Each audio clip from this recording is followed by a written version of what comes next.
think's a good thing for this team. And then head down to Texas. And, you look at our schedule, there's not a lot of games where you can go, okay, we're going to experiment with that freshman out there.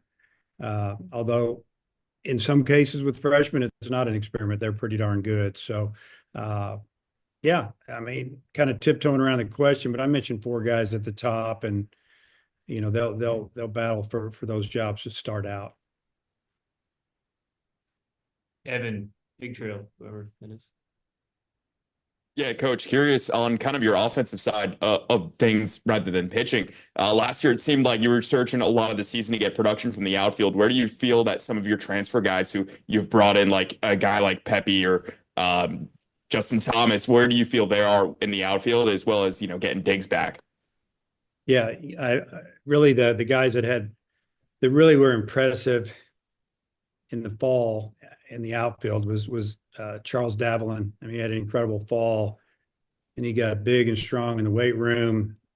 A lot of personality, great attitude, and then Logan Maxwell put on about, I don't know, 12, 15 pounds since he's been here, getting strong and hitting for a lot more power, but he still is just a really good hitter. You watch his batting practice, he squares up almost everything that comes his way. And so there's two right there. And, we'll see how it goes with the other spot. I mean, Pepe was injured. We've got him working a little bit at first base. He was an infielder coming out of high school, DH, first base, and then Kendall. You look at, what Kendall's done in the past, and he played 50 some games last year with major tears. He's swinging the bat. He's going to hit live pitching tomorrow. And when I say live pitching, against not just batting practice, we're talking live pitching. So we'll see how that goes. But, he's a little bit behind, but he'll get there. And so there's some good options. And then you mentioned Justin Thomas, who's outstanding defender, really good base runner, good arm. And he brings some power to the lineup too, but he can also steal bases, as most of these guys can.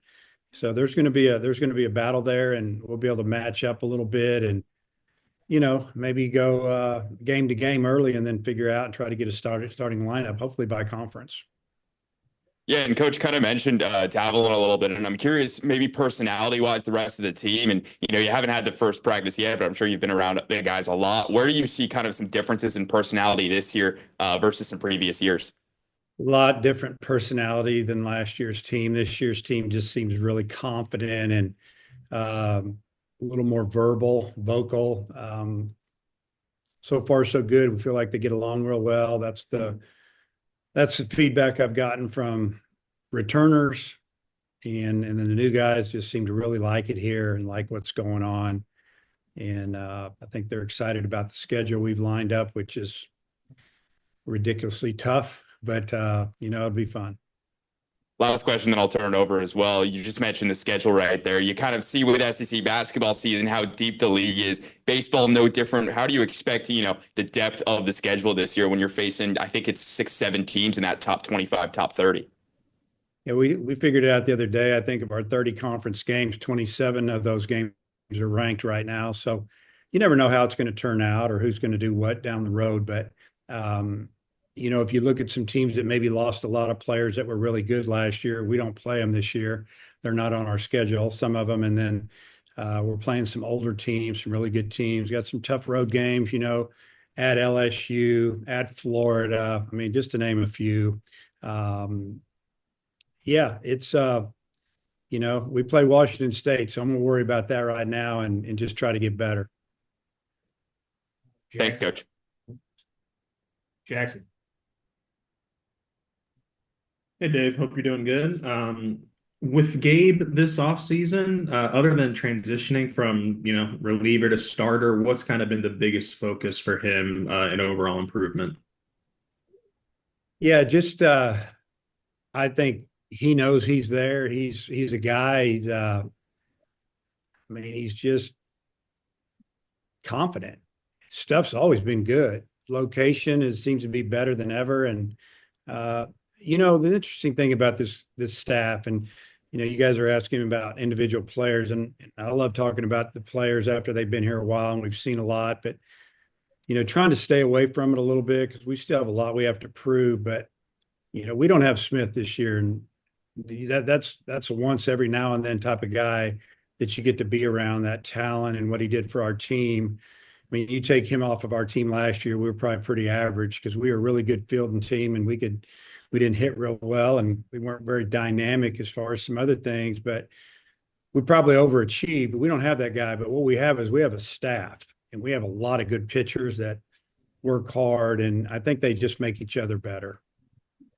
Has anything changed for you, like in whether it was the fall or in the buildup, like with maybe a staff that has some more undecided roles than in years past, like in those conversations with players and just kind of a broad picture? I mean, how does this year maybe feel different with some of those roles still open as we're here in the middle of January? Well, I think the competition just continues to get better, and we get closer to the season, and guys just really want to get on the mound. I just see them pushing each other. But at the same time, I see a lot of camaraderie. Guys are pulling for each other.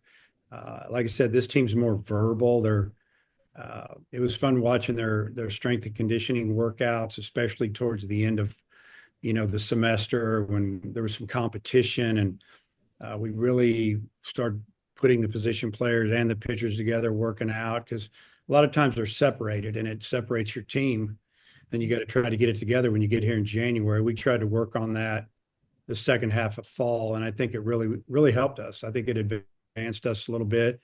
You see all that's going on all over the country. You got teams that are super talented in other sports. It's semi-professional now, call it what it is. And so I feel like our job as coaches is to find a way to develop these guys, physically, but mentally, we've got to find a way to get them to bond and care about each other and care about the University of Arkansas and the fans and not just in and out of here. And, I don't feel that way with this team. As far as I feel this team they're on a mission. I mean, there's been some things go down the last couple of years at the end of the season that have been hard to swallow. And honestly, behind closed doors, the coaches, we knew that we maybe weren't quite as good as we were ranked or whatever. But we were just finding ways to win, and credit to the players for that. This team wants to make sure that we get to the end. You mentioned Kendall taking live BP. Does that mean like right now, as this day, kind of fully healthy and just kind of has to get back into a rhythm, or is there still maybe a little bit of time for him, to a official return to health? Yeah, well, he's 100% cleared to do everything now. Now it's all about timing at the plate. It's about getting that bat speed back that he's had in the past, and seeing live pitching and just feeling confident. And I think he has a great personality. He's easy to be around, easy to talk to, and players, gravitate to him. So now it's not about him feeling part of the team, because he's going to be a big part of our team. It's just a matter of how soon. We know what he can do when he's full go. He's stronger than ever, even with the shoulder injury. He's had a chance to work on his lower half, and he's a full grown man now. It's time to go. And I think he's excited about being out there. Thanks, Dave. Ellis, go ahead.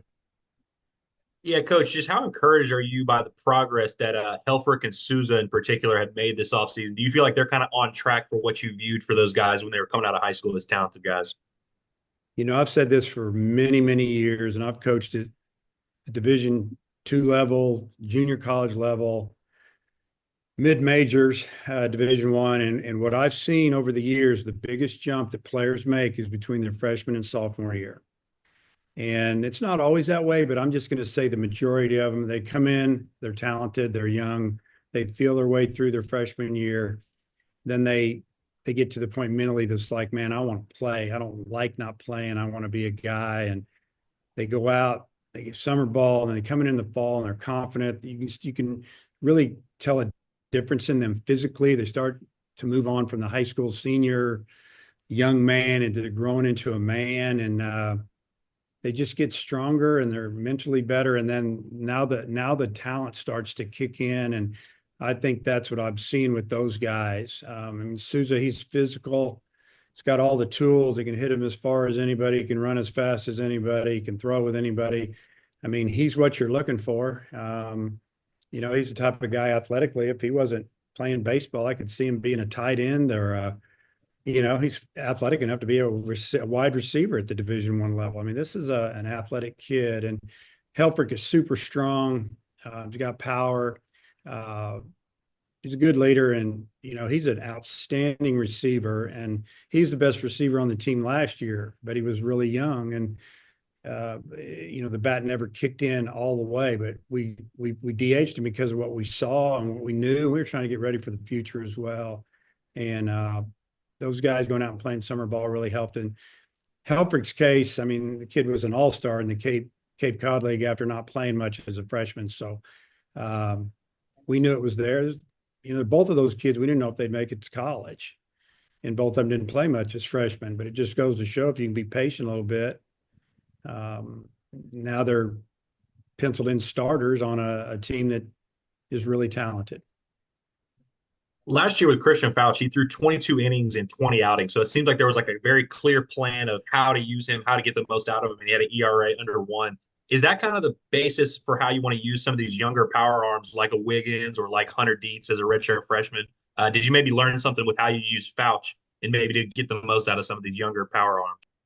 I think to start, that would be the way we're looking at it, so to speak. And, in Hunter Dietz's case, I mean, this is a guy that his freshman fall here he might have been, our best guy. And Smith didn't pitch a whole lot that last fall, but, we didn't hit him at all. And then you could see it going downhill, realized he had the injury that he had in high school, and then tried to rehab it, as you guys know. And then because they didn't want to do anything. And then, finally in the spring didn't go right. And if he can get back to where he was walking in the door here as a true freshman in the fall of 23, he'll be one of our best pitchers.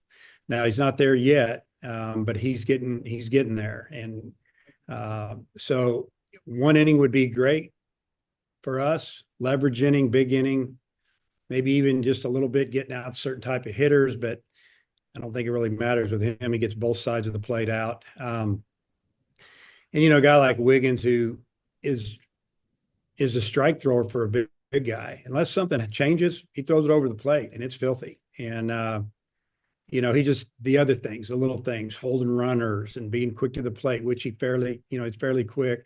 Just that guys can't take advantage of little things, when there's a 1-run game late in the game. The stuff is there. And I mean, he can blow you up pretty good. And, he's a little older. He will actually be draft eligible after his sophomore year if nothing changes with the draft dates. But we think that he's going to help us a lot. And this year, probably out of the pen, probably a starter in the future. And hey, who's to say? He get built up, he's pitching good. We'll do what we have to do.